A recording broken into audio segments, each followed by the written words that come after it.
Alright, let's jump right into this explainer. Today, we're cutting straight through the marketing noise surrounding two of the absolute biggest names in the SUV world right now. Chery and Haval SUVs are literally everywhere right now.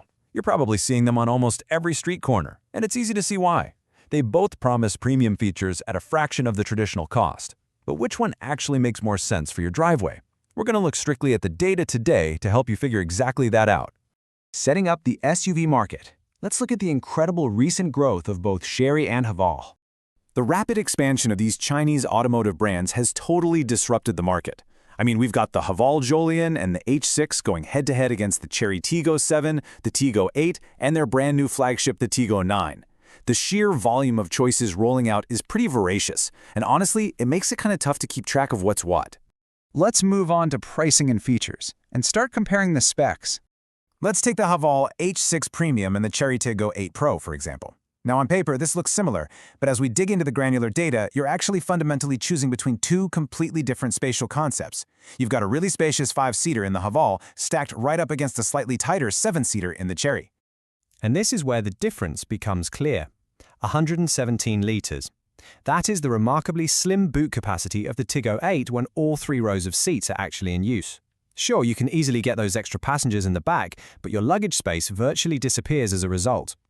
Step inside the cabin, and you'll notice their design philosophies diverge again. Haval offers a really clean, practical, dual 10.25-inch screen setup.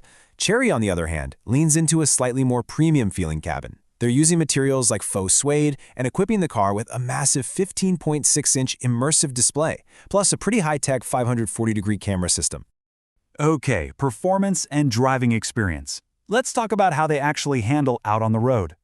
Because, shiny screens are great, but how do their 2.0-liter turbocharged variants actually perform when you put your foot down? Well, the Chery Tiggo 8 Pro offers a noticeable advantage in raw horsepower. It's delivering 180 kilowatts compared to the Haval's 150.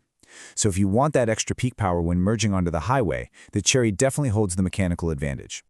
But the Haval H6 counters right back where it often matters most for a lot of us. It boasts a better combined fuel efficiency of 7.4 liters per 100 kilometers.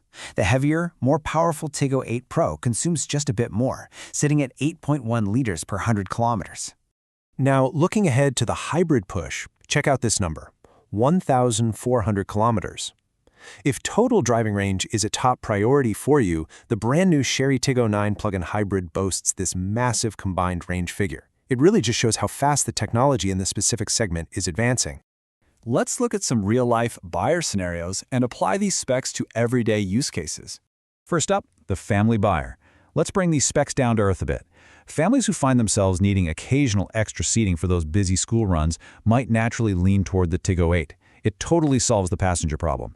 But as we saw earlier, they absolutely must be prepared to sacrifice their cargo space when doing so. Next, we have the daily commuter. If you're spending hours stuck in stop-and-go traffic, you might actually prefer the Haval H6, or even the smaller Haval Jolion. They offer superior fuel economy, and they also feature some really excellent Level 2 autonomous driving tech, like traffic jam assist, which can really take the edge off your daily drive. And then there's the budget-focused buyer. Pure cash buyers can carve out some really fantastic deals in this space right now. Entry models like the Haval Jolion or the base Chery Tiggo 7 offer incredible upfront value. They're just providing a whole lot of car for a very reasonable initial cash outlay. Moving on to hidden ownership trade-offs, the realities of owning these cars long-term. Because the initial purchase price isn't the whole story, and this is what most buyers overlook when they get dazzled by the impressive spec sheets in the brochure. Take a look at this quote from Top Gear regarding the Chery Tiggo 8. They specifically noted, "It is no cheaper to lease than established rivals." Your monthly leasing costs might actually be higher than you'd expect, which is driven largely by current resale perceptions in the market when compared to older, more established brands. So, let's break down the structural trade-offs clearly. If you choose the Chery Tiggo 8, you gain a third row and highly premium tech, but you're giving up boot space when it's fully loaded, and potentially taking a hit on lease value. On the flip side, choose the Haval H6 and you gain better fuel efficiency and excellent cargo room. But you sacrifice the option for third-row seating and a bit of that peak engine power. The safety data also presents a bit of a split depending on the model you look at. The Haval H6 carries a solid 5-star ANCAP safety rating, Meanwhile, the Chery Tiggo 7 was awarded a 4-star Euro NCAP rating in 2025. Now, this rating followed a reassessment after the manufacturer addressed an initial manufacturing issue regarding the side curtain airbags. So, which SUV actually makes sense? Well, the truth is, there's no single right answer here. It really all comes down to this one question. Do you prioritize upfront tech and seating capacity, or do you value daily efficiency and long-term ownership realities? We've laid out the practical data for you today, but the final verdict? That's entirely in your hands. Thanks for hanging out with me for this explainer, and I can't wait to dive into the data with you again next time.